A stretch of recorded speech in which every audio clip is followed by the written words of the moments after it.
Qué bueno que sigues con nosotros. El Sapo en la Sopa está en el aire. En esta edición del miércoles 15 de mayo, nosotros estamos muy contentos de poder hacer este contacto. Gracias al Dios Todopoderoso. Este servidor de ustedes se suma a Kismel Cruz para tratar de brindarles una hora de información, de buen contenido y de invitados muy especiales como los que tenemos a continuación. Kismel Cruz.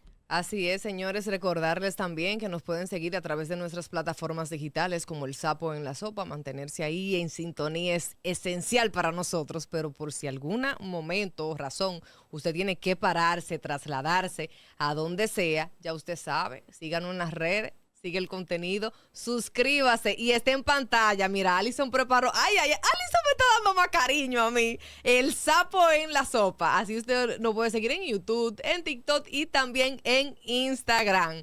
Hoy nosotros vamos a hablar de un tema delicado que yo en lo personal siempre he dicho, es la pandemia. El cáncer se ha convertido en tan atropellante para muchas familias que nosotros no podemos cansarnos nunca de hablar de él.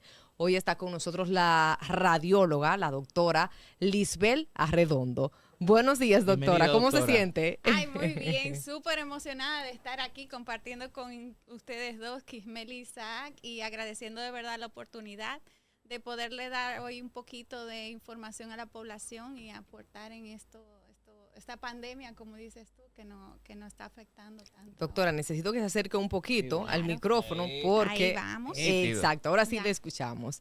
Doctora, en cuanto a imágenes, usted es radióloga. Muchas mujeres no saben el seguimiento y la constancia con la que deben vigilarse, tocarse. ¿A partir de qué edad yo debo hacerme una mamografía? Porque se dice que a partir de los 40, pero últimamente ya se recomienda a los 25 cuando se siente algo extraño. Desde su experiencia, ¿qué tipo de sonografía y con qué frecuencia yo tengo que hacérmela? Bien, qué buena pregunta la que hiciste, porque también, aparte te voy a dar dos respuestas, la científica, ¿verdad? Y la de la experiencia personal. Según las estadísticas, el tema es que nosotros no tenemos estadísticas locales, nosotros no tenemos que asesorar de las estadísticas europeas y de Estados Unidos. Para ellos, el examen debe empezar a partir de los 40 años anual, la mamografía, pero la sonomamografía a partir de los 30 años.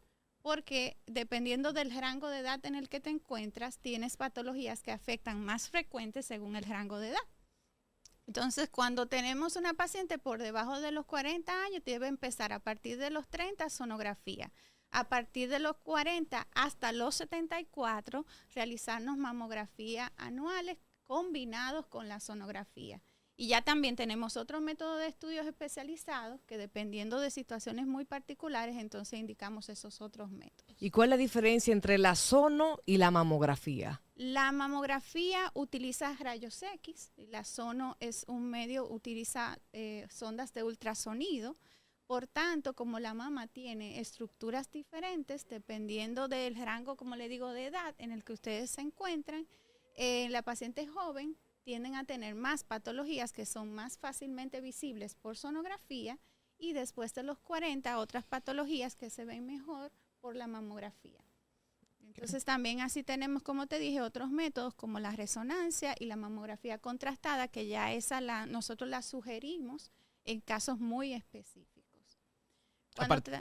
Perdón que te interrumpí un poco.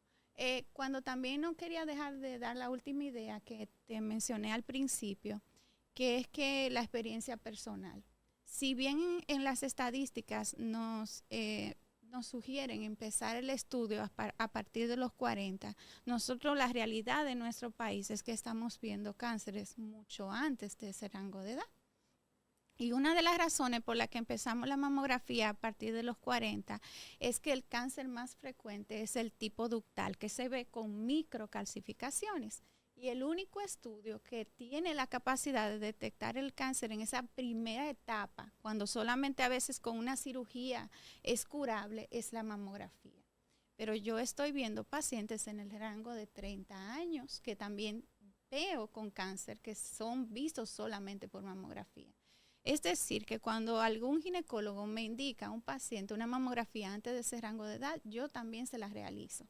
Porque nuestra realidad, nuestro medio, probablemente porque las pacientes estén más expuestas a hormonas o tengan una vida sexual activa más temprano o porque genéticamente nosotros tengamos alguna predisposición. No sabemos porque no, como te dije, no tenemos estadísticas locales, pero sí todos mis colegas y yo vemos diariamente casos que se salen fuera de las estadísticas europeas y americanas.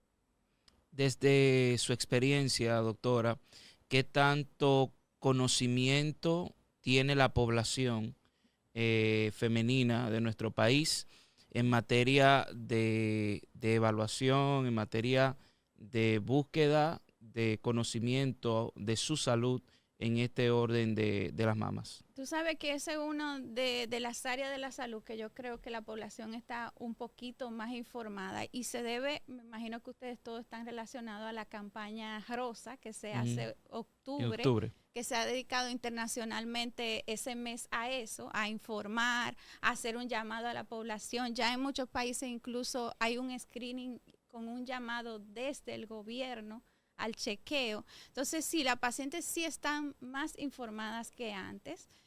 Lo que yo creo que todavía ocurre es que tenemos niveles poblacionales donde no hay acceso fácil a realizarse esos estudios. Y con relación a los hombres, que en una menor medida también pueden tener o padecer cáncer de mama. Así es, se puede ver el cáncer de mama de un 1 a un 2% en los hombres. A los hombres sí no se le hace un llamado a hacerse un chequeo regular porque como ustedes no tienen un volumen, cualquier lesión se va a ver o a tocar fácilmente. Entonces, el llamado a los hombres cuando se vean algo o se toquen algo o se sientan algo diferente, acudir, porque en este caso no se va a ocultar. ¿Y cuáles son las causas que generalmente se encuentran en hombres con cáncer de mama? Bueno, la principal son trastornos hormonales en el hombre, inyección de sustancias, el uso de anabólicos, como ahora ustedes saben que hay mucha gente... los fit. Los fit, exacto. Entonces hay mucha proteína y sustancias que se inyectan también para ayudarse a desarrollar los músculos y muchas de ellas tienen sustancias adicionales que provocan este desarrollo. El uso de marihuana, que ya está un poquito también cada vez más abierto en nuestras sociedades. Y hay muchos también trastornos por medicaciones, por terapias, por ejemplo, como el cáncer de próstata. Hay algunos medicamentos de tratamiento de cáncer de próstata que de efecto secundario puede provocar una patología que se llama ginecomastia. La ginecomastia es que crece tejido mamario en el hombre y ese tejido mamario en el hombre puede predisponer a desarrollar un cáncer de mama. Hay un listado grandísimo de medicamentos que producen efectos secundarios también, pues, como la ginecomastia, que no lo voy a mencionar todos, pero esos son los principales. Doctora, hay pacientes que se hacen un chequeo, le toman las imágenes y no salen positivo en cáncer, no se ve nada. Exacto. Pero luego a los 3 meses o le mandan a hacer algo más profundo y dicen, pero en 3 meses pasados yo no tenía. ¿Cuáles son las herramientas que utilizan ustedes los radiólogos para detectar un cáncer que posiblemente no se ve y está ahí? Qué pregunta más buena, Crismel, porque eso trae muchísima confusión en las pacientes. Bueno, primero no voy a quitar que existe el error radiológico. También somos humanos y podemos equivocarnos. Y estamos viendo una imagen abstracta. La radiología, nosotros vemos imágenes abstractas y además la mama es tridimensional y esto es, las imágenes que nosotros realizamos son bidimensionales. El error existe. Pero el otro tema que ocurre es que, como te explicaba, la mama tiene un contenido de diferentes estructuras. Tenemos grasa, ductos mamarios, tenemos el tejido de sostén y dependiendo de dónde nace ese tumor es que nosotros vamos a visualizarnos. Es decir, que por ejemplo, tú acudiste y te hiciste una mamografía, pero quizás te tocó una lesión que se ve por sono, no lo vimos por mamo, pero no fue porque el radiólogo no lo vio ni no lo detectó, sino que la imagen que se te realizó en ese tipo de estudio no se veía. Entonces hay que seleccionar correctamente los pacientes, existen protocolos bien establecidos Y hay algunos tumores que son, incluso están descritos, 1% de ellos que solamente son palpables y a veces no lo vemos en ningún método de imagen. Lo marcamos y vamos a los diferentes métodos de imágenes y no lo podemos encontrar. Y a veces solamente por palpación. Entonces, un conjunto de todos y un respeto del protocolo. Por eso también hay que acudir a la consulta ginecológica con regularidad para que el ginecólogo sea que te oriente a qué pasos a seguir. ¿Cuáles son los riesgos, doctora, que se asume cuando nos exponemos a la radiación en los procesos radiológicos? Porque yo sé que mucha gente también le tiene miedo a eso y quizás por esa razón dice, no, espérate, yo voy buscando salud y puedo salir de ahí más perjudicado quizás de lo que entré. Eso es un tabú que hay, no solamente eso, sino también la compresión de la mamografía, porque ya nosotros, todos los equipos de radiología actuales, el nivel de radiación se ha disminuido al mínimo. Nosotros estamos recibiendo más radiación por muchísimas otras cosas externas del diario vivir. Por ejemplo, tú te montas en un vuelo de avión y quizás recibes la misma cantidad de radiación que vas a recibir en un equipo de mamografía, pero tú no has habido nadie que se quejándose, queje no. porque se va a montar en un avión, ¿verdad? No, y el consulado lleno. Exacto. Entonces, esas son informaciones que la gente no maneja correctamente. En la mamografía, nosotros comprimimos un poco la mama, ya no como antes, porque ya cada vez los equipos son más modernos, y esa compresión justamente es para disminuir la cantidad de radiación que le emitimos al tejido. Mientras menos espesor el tejido que vamos a evaluar, menos radiación emitimos. Y como es un estudio que se hace de manera rutinaria, entonces ya no tenemos tanta radiación. Así que se equipara igual a un vuelo de avión de 4 o 5 horas para que tú veas que eso no es nada nocivo. Eso es interesante. ¿Qué otros avances en ese mismo orden ha logrado la radiografía? Que se puedan destacar, que la gente pueda decir, mira, esto y esto. Bueno, uno que Crismel mencionaba hace poco, la inteligencia artificial. Nosotros ahora tenemos una asistencia. La radiología, bueno, se dice que quizá en algún momento nosotros no estemos ahí y que ya sea, no sé si vamos a llegar a ese momento, pero sí tenemos programas de inteligencia artificial que luego de nosotros leer el estudio, le damos a screening por inteligencia artificial y el programa nos asiste y puede ver si se nos escapa alguna lesión pequeña o oculta que quizás el ojo humano no tuvo la capacidad de ver. Entonces es sumamente interesante. Doctora, ¿quién tiene más posibilidad de tener cáncer de mama? ¿Una mujer con muchos pechos o una mujer con pocos pechos? El volumen de tejido no directamente está relacionado más a tener el cáncer, sino al contenido del interior. Básicamente nosotros tenemos glándula y grasa. En la glándula es que se desarrolla el cáncer de mama. Entonces las mujeres que tienen más glándula que grasa tienen más predisposición. Si lo vamos a hacer comparativamente, no el volumen. Entonces, no sé si han escuchado el término de mamas densas. Mamas densa quiere decir que la mama tiene mayor proporción de glándula que grasa. Y en esa es que hay más riesgo y se nos oculta con más facilidad un cáncer. ¿Y cómo una mujer podría darse cuenta que tiene glándulas densas? Con el primer examen radiológico que nosotros le hagamos, ahí de una vez vamos a informar, estamos obligados a informar que la paciente tiene una mama densa, para que sea de conocimiento de ella y del doctor que le atiende, porque esas pacientes entonces tienen un protocolo de realización diferente.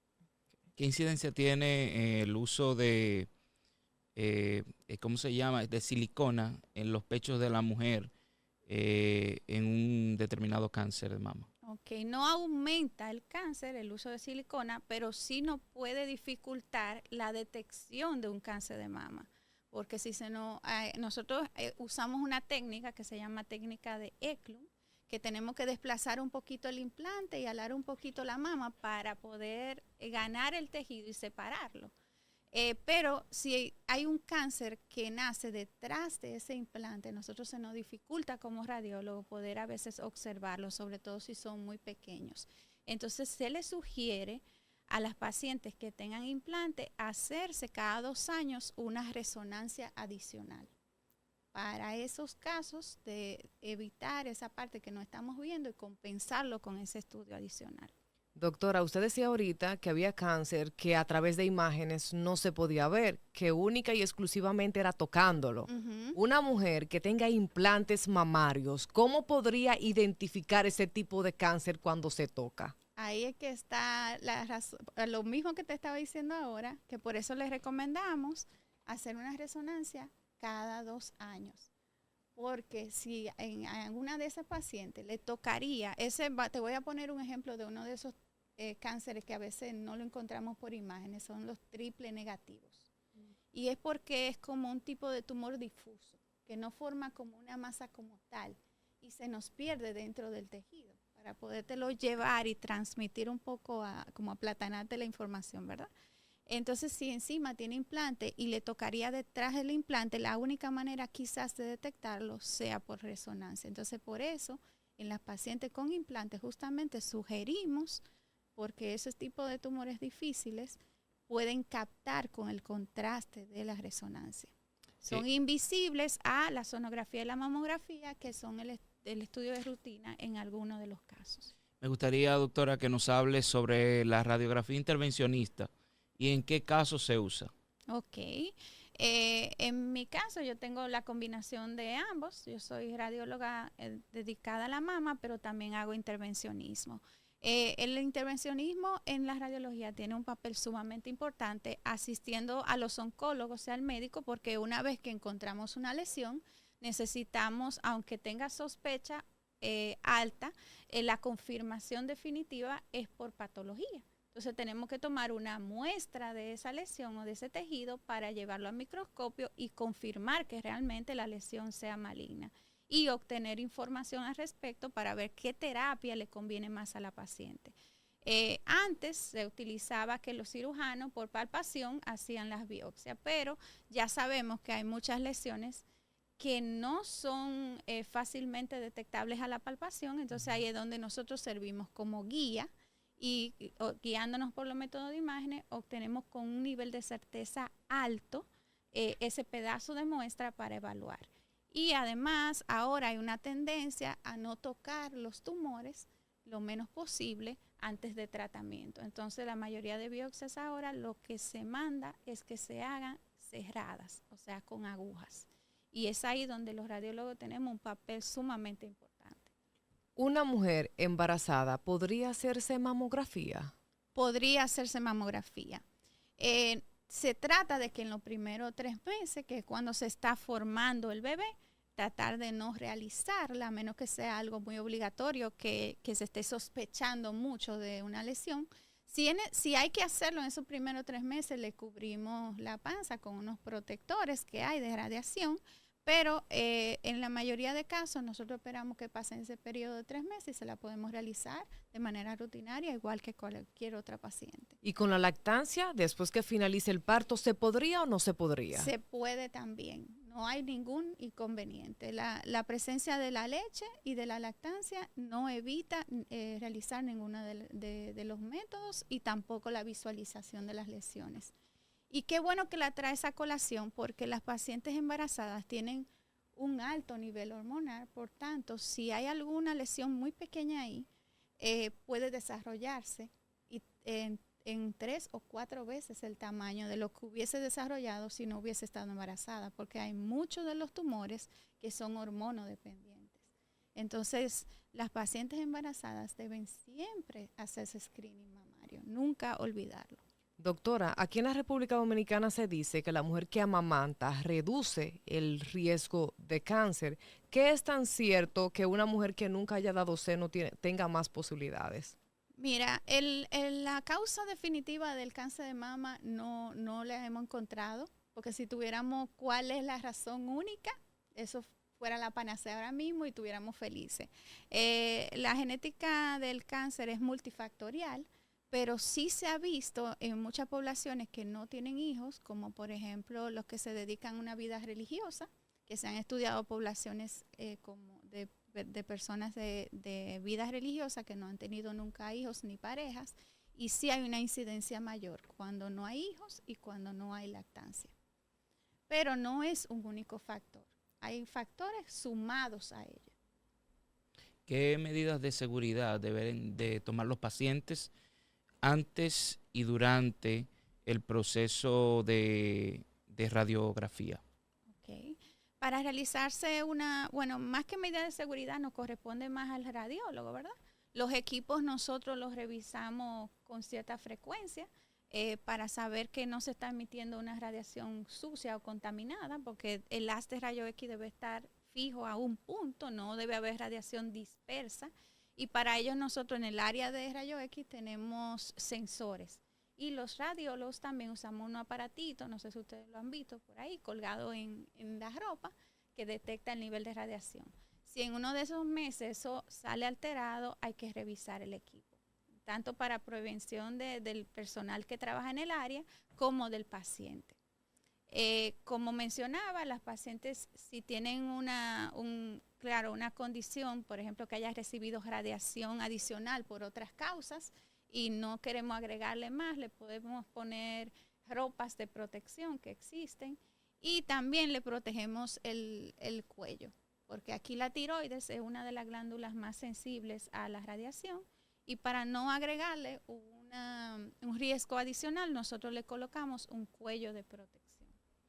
¿Cómo usted ve el nivel de conciencia de la población actualmente? Ya decíamos que con campañas como la del cáncer en octubre, contra el cáncer en octubre, se ha avanzado en esta área del cáncer de mama, pero realmente cuando la gente llega al consultorio, le demuestra conocimiento, certeza de la importancia de lo que está haciendo.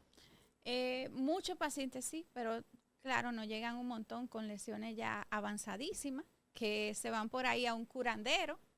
Todavía en nuestro país existe eso, con lesiones ya que se palpaban y a veces hasta ulceradas, y que trataron de llevarse de un consejo de alguien por ahí. Otras no llegan también, increíblemente, que no asisten por lo que tú mencionabas, por la mala información de la radiación o porque duele, porque alguien me dijo que duele. Y no, le digo que actualmente los equipos modernos ya la compresión es muy mínima, es de unos segundos, no duele el estudio realmente. Y la radiación ya le expliqué que tampoco es un tabú. Pero todavía, llegan con mucho tabú todavía. Todavía llegan pacientes con mucho tabú, wow. Sí. Sí, así es. O sea que nosotros todavía la campaña y el trabajo tiene que continuar. Para el cáncer no hay edad. Se han dado muchos casos de niños que tienen cáncer. Ustedes como radiólogo, ¿cómo manejan el tema infantil? ¿Cómo pueden visualizarlo en imágenes con la enfermedad? Ok, sí hemos visto algunos casos de niños y de jóvenes, incluso que han nacido con lesiones, pero muchos de ellos son porque nacen con enfermedades genéticas que predisponen al cáncer también. En los niños, al igual que el hombre, es más fácil detectar la lesión en la mama porque como ellos no tienen volumen, cualquier alteración va a ser visible. Entonces, cualquier niño que le cambie el tamaño, que le empiece una molestia o un dolor, o que hay una asimetría de un lado comparado con el otro, eso de una vez llama la atención de la madre o del pediatra. Entonces, esos casos son más fáciles que lo de ya lo adulto, que como las mujeres tenemos un volumen, se puede ocultar cualquier lesión que no sea evidente. ¿Duele la mamografía? No duele. El único momento que la mamografía puede doler es si tú vas en la etapa del periodo de los cambios hormonales, ¿verdad?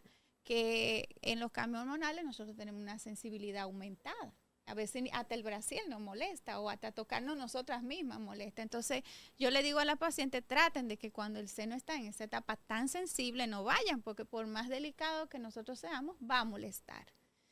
Y hay algunos centros del país, quizás los que están un poquito, digo yo, a nivel público, para poner un ejemplo, que tengan equipos de los más atrasaditos, que antes se hacía una compresión exagerada. Porque los equipos nuevos, ellos mismos detectan el espesor de la mama y te dicen hasta dónde parar la compresión. Actualmente, doctora, ¿cómo podríamos nosotros orientar a la juventud? Porque una cosa es orientar a la población en sentido general, pero otra es dirigirse a la juventud, ese público femenino. ¿Qué herramientas usted entiende necesitamos para llegar a ese público en materia de orientación? Bueno, yo creo que el orientador principal de una mujer es el ginecólogo, porque como mencionábamos nosotros en un congreso reciente, la mujer elige al ginecólogo como el médico de referencia, la persona de confianza, al que nosotros también le pedimos recomendaciones para los demás médicos. Entonces, creo que si le tengo que dar una recomendación es que la mujer asista a su ginecólogo en la etapa más temprana, desde que inicie una actividad sexual, e incluso me puedo ir más lejos, si ya se casa y todavía no ha iniciado actividad sexual, desde también un casamiento, en los casos que no hayan iniciado actividad, y que ese ginecólogo sea su guía y su cabeza para todo el proceso. Porque yo dar una información aquí no va a aplicar a todas las pacientes. Las pacientes son cada una única. El caso hay que manejarlo de manera individual. Y puede ser que yo te vea como paciente hoy y te indique a ti un método y a ella también la vea en el día de hoy y le indique otro método diferente. Entonces, a veces las pacientes mezclan las informaciones. Como el caso que tú me mencionabas ahorita, como es que yo me hago un estudio y a los 3 meses tengo una lesión. A mí me ha llegado paciente que me dice, pero yo me hice un estudio reciente, no me vieron la lesión. Puede haber sido, sí, que no se vio. Puede ser también que no te indicaron el método que te correspondía en tu caso. Pero también puede ser que te tocó un tumor de crecimiento rápido. Entonces hay muchos factores que hay que manejar. Y yo diría que sería acudir a aquel médico que te puede servir de referencia. El ginecólogo sería la cabeza, también puede ser un mastólogo o un oncólogo, que son los que más manejan la información, claro. Doctora, enfocándonos en los envejecientes, a veces cuando tenemos un abuelito nos encargamos de la presión, del corazón, del diabetólogo, de todo, pero no de las mamas. ¿Cómo actualmente se está manejando el tema de los abuelos y bisabuelos y el chequeo de sus mamas en cuanto a radiografía? Mira, los que acuden a geriatras, los geriatras tienen en su protocolo eso como parte del protocolo. Los pacientes geriátricos se les hacen los estudios de mama solo hasta los 74 años. ¿Por qué? Porque se ha visto que el cáncer de mama, en su mayoría, en un 80% de ellos, son hormonodependientes. Ya después de ese rango de edad es muy difícil que una paciente que no haya desarrollado un cáncer de mama a los 70 años lo vaya a desarrollar después de ahí. Después de los 74 años solamente se indica un estudio de mama por algo que el médico le llame la atención o específicamente detecte. Pero debe pararse los estudios a los 74 años. A los 74. Esta va a ser mi última pregunta. Alison se puede explayar. Ay, Dios mío, me ha cogido con decirte Alison, Virgen de la Altagracia, desde Alison. ayer. Alison. Desde ayer. En todo el mes que tenemos en el programa, Alison es nuestro control master.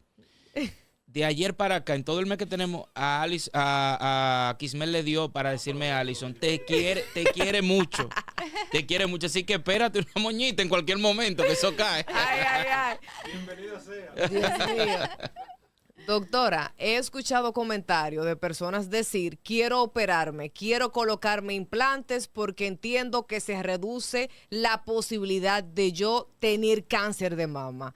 ¿Es verdad o es mentira? El efecto Angelina Jolie, eso fue lo que puso esto sobre la mesa.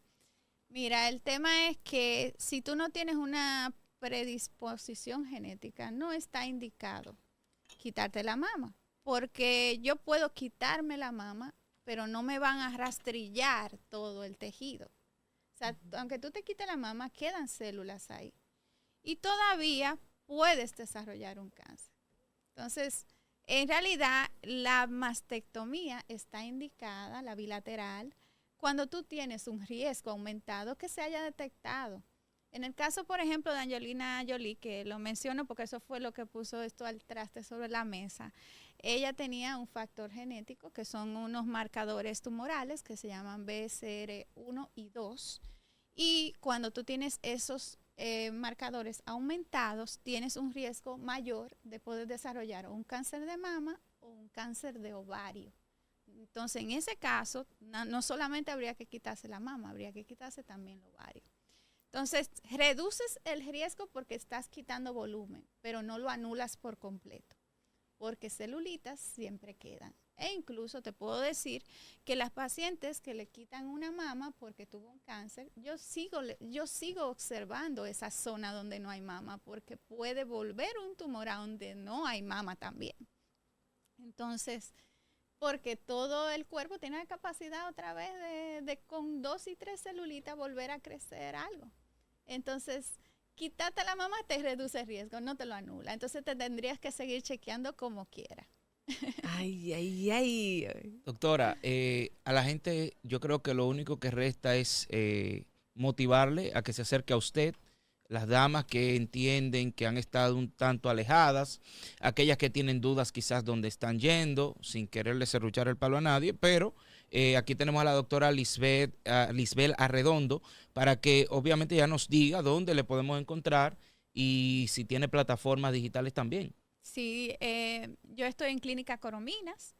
Yo dirijo el departamento de mamas de Clínica Corominas. Ese está enfrente de la emergencia, en el 2º nivel. Y mis redes son doctora rayita abajo Arredondo. Doctora, DR o doctora completo. ¿Cómo usted tiene doctora? DRA, abreviado. DRA, ok. Y luego punto Arredondo. Rayita de abajo, underscore. Ah, ok. Ajá, Arredondo. Perfecto. Bueno, un placer haber compartido con usted, doctora. Muchísimas gracias. De verdad, yo creo que ha sido muy edificante para todos, no solamente las mujeres, nosotros los hombres también. Atención los hombres, tenemos que prestarle atención a este tema que es importante para nosotros, pero también para nuestras esposas, hermanas, madres, primas. Yo creo que es digno de que toda la sociedad se empodere de este tema y que no sea solamente un asunto de las mujeres. Así es, doctora, muchísimas gracias por estar aquí con nosotros. Que se acostumbre usted a venir aquí, que esta es su casa, que sea más bien el balcón de su departamento. Yo no sé, una parte esto está esencial. chulísimo aquí, yo me puedo quedar. Esto es un ambiente espectacular aquí. Así que no, agradecida de ustedes por la oportunidad y espero que las informaciones le hayan sido de provecho a los que hayan podido ver el programa. Gracias, señores, a ustedes que están ahí en casita, muchísimas gracias por estar en sintonía con El Sapo en la Sopa. Nosotros nos encontramos mañana a la misma hora, como siempre, por el mismo canal. Chaito, pues. Deje de tomarle una foto.